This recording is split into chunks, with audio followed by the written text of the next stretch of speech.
Hey, what's going on, everybody? It is your favorite self-proclaimed master here, aka Timberlake, and this is going to be kind of a longer episode, and there's just been some stuff that I kind of wanted to talk to you guys about. It's been a while since I've really had the opportunity to do kind of a state of the channel type thing, so I really wanted to give you guys an idea of what's going on and what you can expect from the channel.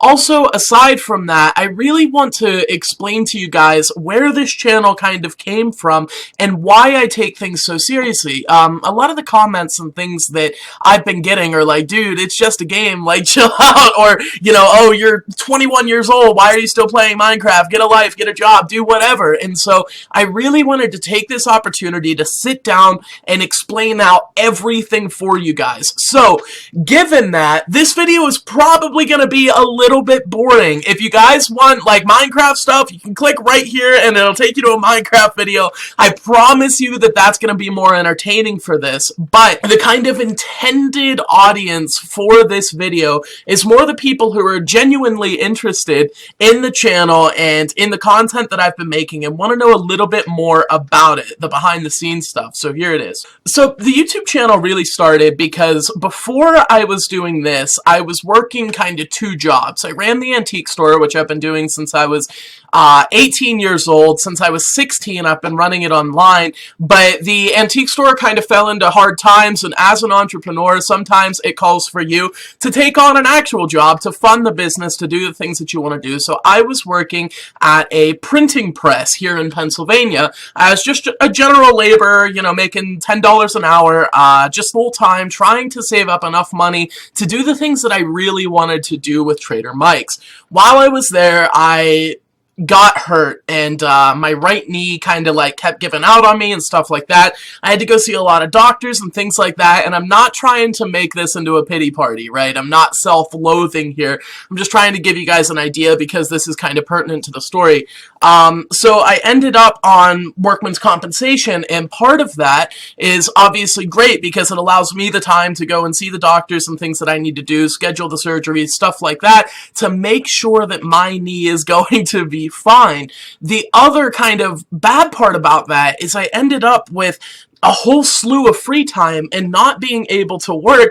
I'm not the kind of person that can really sit around too long and not do anything productive. So I've always watched these YouTubers. It kind of started off for me with that channel Blue Cephos, which now is known as the Yogscast, with Lewis and Simon, and they branched off with Sips and Shin and you know, a ton of other people, and I really ended up liking Sips. And so I was watching his videos while I was off of work, and I was playing chess just to occupy my time, studying it for like 4 or 5 hours a day, trying to get the best I possibly could at chess, again, just for more something to do, and I was also playing Minecraft at the time. So I was watching these bigger YouTubers, making all these videos and stuff like that, and, you know, doing pretty well for themselves in real life, and I figured I'd give it a shot. So I had this really crummy, compact laptop, something that you could pick up for like $150 at Walmart, and I knew I couldn't stream Minecraft or any game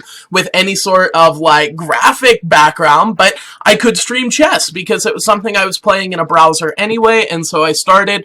One thing led to another, and I ended up paying for this computer, everything that you guys see off of the stream donations and stuff like that, because typically the audience of people that watches chess is a little bit more inclined to hit that donate button than the younger audience that we see through Minecraft. So thankfully, everything worked out there, and that's how the channel kind of got its start. It started off as just chess live streams. I didn't even have a YouTube channel at the time, and as things progressed, I decided to start posting some of these videos on YouTube. At the same time, just kind of to relax my mind, really, I had started playing Minecraft Factions on Cosmic PvP. And there I met Braden, who is the stream manager. He's the co-owner of Goon Squad. You know, you guys see him on all the videos, all the streams, everything like that. And we started playing together, and I was doing these chess streams, and there would come times where I'd have to take a break from Minecraft, go and do a chess stream, and then I'd hop right back on Minecraft, and Braden was like, dude, you're an idiot. Like, why aren't you just streaming Minecraft? And I was like, I don't know, like, my audience really likes chess, I don't want to lose all those people, and he's like, just trust me here, just do it, like, you're gonna really, really miss out if you don't try this. And so I did, and at the time I had about 120 followers on Twitch. The first Minecraft stream I did, I got 25 more followers, which I know to some of you, you're like, that's nothing, you know, when I've got the 13, probably 1,400 followers by the time this hits YouTube, it's nuts to think that 25 followers would make such an impact on me, but it really did, and people love the Minecraft content, and so I just started kind of doing both, and as the Minecraft audience really took off, and as the chess audience kind of declined, it made more sense to focus my streams and my videos primarily on Minecraft.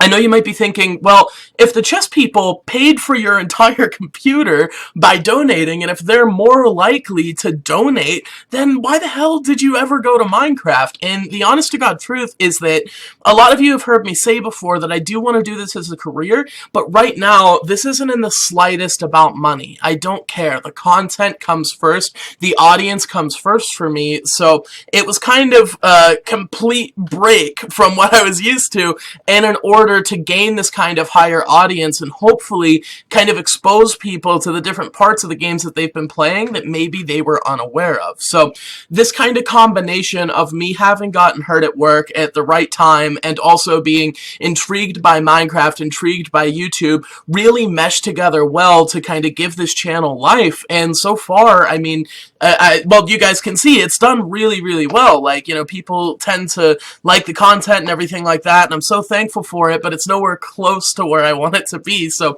that's how it started. But there's a more pressing, you know, kind of issue here that I wanted to talk to you all about, and that's, why does this matter to me? Why do I take this so seriously? Obviously, there are a lot better avenues for not only me to make money, but for me to use my time. There's a lot more productive things that I could be doing. So whenever I kind of met Braden on Cosmic, and I started playing with all of these people, I noticed something about this community that's just so disturbing to me on so many levels, and that's just the complete lack of trust, compassion, empathy, all the things that I feel make people great people suddenly disappear when it comes to Minecraft, because everybody wants to feel like they're the top dog, that they're the best player, they're the best PvPer, and people get so competitive that they kind of forget that there's people on the other side of that computer monitor. And of course, a lot of people don't take it seriously, right? We understand it's a game, we play it for that purpose, but you guys gotta figure, I mean, there are some kids out there who are really impressionable, and when you're talking shit to them over the game, and they get shit talked to them in real life, suddenly that becomes like a really, really big downer for them. And I remember being that person. You know, in middle school, I started playing World of Warcraft, and that was my first true MMO experience. I didn't have a lot of friends. You know, my family at the time, you know, they love me, they did everything for me that they possibly could have, but it wasn't enough in the sense of I felt like I didn't belong anywhere, you know, like I needed some group of people to be able to say, I am one of you, and World of Warcraft really did that for me. You know, I joined a guild, and I played with them for like 4 years, like until my sophomore year of high school, and I'm talking every day, 6 hours a day, and the things that they taught me and the kind of relationships that I formed there, they meant more to me than the ones that I had in real life. And I know that that sounds kind of astounding to say in a lot of ways, but it's the honest truth. And so when I kind of met this Minecraft community, mostly made up of people who were like I was when I was, you know, in middle school, late elementary school, things like that, I noticed that there wasn't really a force for good out there. Everybody was this kind of force for self-betterment. They were all about improving their play